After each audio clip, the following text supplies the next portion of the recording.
Hello everyone, कैसे हैं आप सब। इस वीडियो में कक्षा 12 नागरिक शास्त्र पाठ 5 पाठ का नाम है कांग्रेस प्रणाली, चुनौतियां और पुनर्स्थापना। देखिए, कांग्रेस पार्टी की स्थापना 1885 में A.O. ह्यूम के माध्यम से हुई थी और भारत की सबसे पुरानी या प्राचीन पार्टी कांग्रेस पार्टी है। आज़ादी के बाद से ही कांग्रेस पार्टी को चुनाव में एक बहुमत के साथ जीत मिली। हर क्षेत्र में एक मजबूत पार्टी के रूप में कांग्रेस थी। लेकिन 1969 में कांग्रेस की जो स्थिति थी वो डगमगा गई। वैसे तो कांग्रेस की स्थिति जो है नेहरू जी के मौत के बाद एक असमंजस वाली स्थिति में, एक गंभीर स्थिति में पड़ गई थी, क्योंकि नेहरू जी के बाद मेन ये था कि शास्त्री जी को प्रधानमंत्री बनाया जाए या इंदिरा गांधी जी को।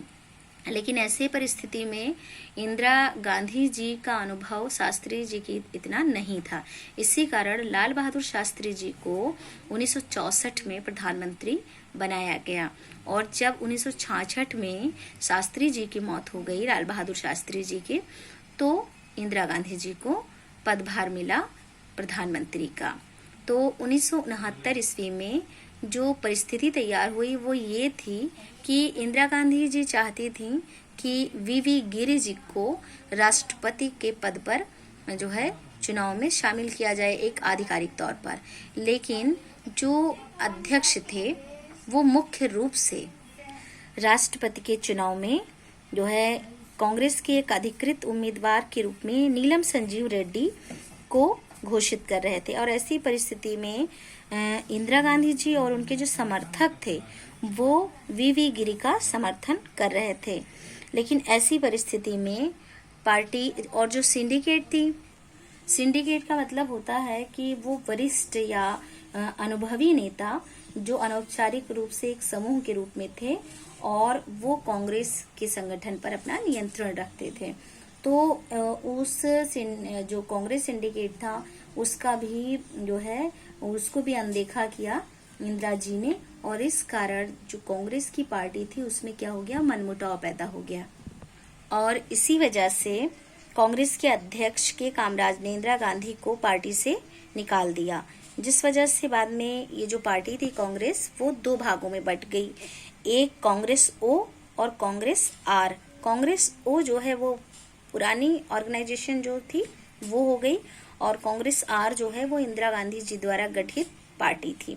तो इस तरह से कांग्रेस का विभाजन या बंटवारा हो गया, जो कि कांग्रेस के लिए एक चुनौती का स्वरूप था। और बाद में इंदिरा गांधी जी के द्वारा ये पार्टी एक मजबूत अवस्था में बाद में आई, क्योंकि बाद में जो चुनाव हुए हैं उस चुनाव में 1967, 1971 और 1980 के चुनाव में इंदिरा गांधी जी जो है वो विजयी रही, और इस कारण ये जो पुरानी पार्टी थी कांग्रेस की वो फिर से पुनर्स्थापित हुई। तो ये सारा डिटेल, ये जानकारी जो है गठबंधन की स्थिति जो है वो भी इसी पाठ में है कि गठबंधन की सरकार का स्वरूप किस प्रकार से तैयार होता है, मिलीजुली सरकार जिसको कहा जाता है। तो इसी पाठ से संबंधित यहाँ कुछ प्रश्न हैं। जैसे कि पहला प्रश्न है, 1969 के राष्ट्रपति चुनाव में कांग्रेस पार्टी के या को आधिकारिक प्रत्याशी का नाम बताइए। यानी 1969 के राष्ट्रपति पद के चुनाव के लिए जो प्रत्याशी थे आधिकारिक तौर पर वो कौन थे, नीलम संजीव रेड्डी थे। और दूसरा प्रश्न है, पंडित जवाहरलाल नेहरू जी का निधन कब हुआ था। तो पंडित जवाहरलाल नेहरू जी का निधन 1964 ईस्वी में हुआ था, और 1964 ईस्वी में ही शास्त्री जी को प्रधानमंत्री भी बनाया गया था। अगला प्रश्न है, 1969 ईस्वी के राष्ट्रपति चुनाव में श्रीमती इंदिरा गांधी ने किस प्रत्याशी को समर्थन दिया था। तो वीवी गिरि को। और अगला प्रश्न है, चतुर्थ या चौथे आम चुनाव के बाद केंद्र में किसकी सरकार बनी। तो कांग्रेस की सरकार बनी थी। अगला प्रश्न है, 1960 के दशक को कौन सा दशक कहा जाता है। तो 1960 के दशक को खतरनाक दशक कहा जाता है, क्योंकि 1960 के दशक में जो है सबसे कांग्रेस के लिए सबसे जो है एक गंभीर परिस्थिति तैयार हुई थी। साथ ही साथ देश में समस्याएं जो है वो अधिक उत्पन्न हुई थी, चुनौतियां बहुत अधिक बढ़ गई थी, और जिस कारण 1960 के दशक को खतरनाक दशक कहा जाता है। अगला प्रश्न है, किस वर्ष के चुनाव में कांग्रेस की हार को राजनीतिक भूकंप की संज्ञा दी गई? तो 1967 के चुनाव में कांग्रेस को बहुत अधिक या बहुत ज्यादा हार का सामना करना पड़ा चुनाव में, और इसी कारण जो है 1967 के वर्ष या समय को राजनीतिक भूकंप का नाम या संज्ञा दिया गया। और अगला प्रश्न है, प्रिवी पर्स किससे संबंधित था?